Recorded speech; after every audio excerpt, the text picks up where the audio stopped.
2000, I was working in Poland for the International Brewing Company, South African breweries, hugely successful on the international stage and a great company to work for.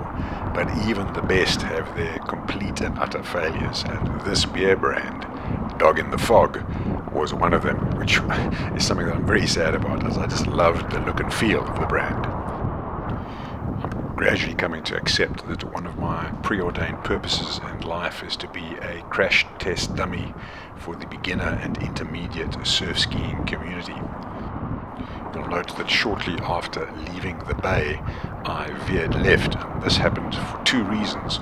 The first is that through the fog, it appeared to me as though the lights of Simonstown were far closer than they should have been. I therefore thought that I had somehow veered right.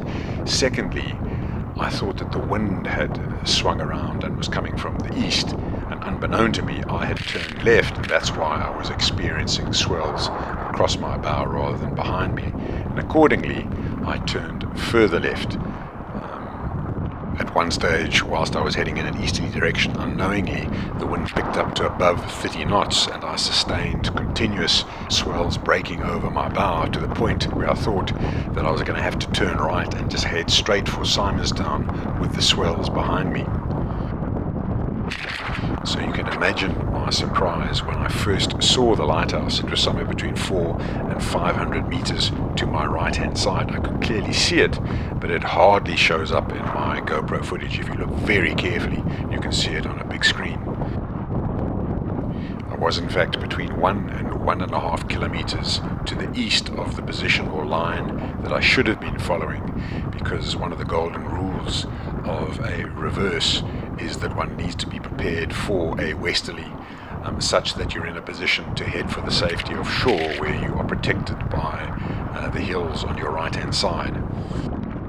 Had the westerly have come up on this particular day, I would have had zero chance of self-rescuing. I believe that the key learning and lesson from my experience is that if one is in any doubt, then one should immediately turn right towards the coastline until such time as direct line of sight confirms your actual position. The only consolation that I can draw from this experience is that whilst no one else on this particular run got disorientated, there were others on a later run at 10:30 in the morning who became disorientated, and one of those was our club's Exofficio safety officer, Rob Mousley, who, with nearly 980 Miller's runs, is amongst the top handful of the most experienced paddlers in our club. And whilst the extent of his disorientation was not nearly as great as that of mine, he ended up much closer to the lighthouse than he would have liked. Approximately 2 years ago, Rob in fact did encounter the dreaded howling direct offshore westerly. Fortunately at the time he was only about 500 meters offshore and about 2 kilometers from the finish, so he turned hard right and paddled like a demon for the rocks, during which time the intensity of his heart rate picked up to 170, well above 160 being his racing heart rate, and for about 5 minutes he sustained a forward speed only of between 3.5 and 5.5 kilometers an hour. Another top, highly experienced paddler who was caught in the same perilous situation on this particular run was Pete Holloway. Pete took more of a diagonal evasive line and recalls that for just over 10 minutes he faced a barrage of incessant meter-high swells coming at him directly from the shore.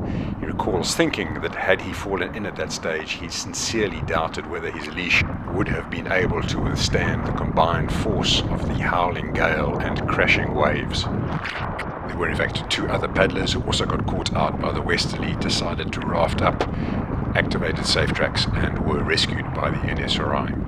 I believe that the key lesson is that no matter the extent or level of your experience, if you do not have line of sight of the coastline, it is phenomenally easy to become disorientated and get to the point where you can no longer trust your instincts.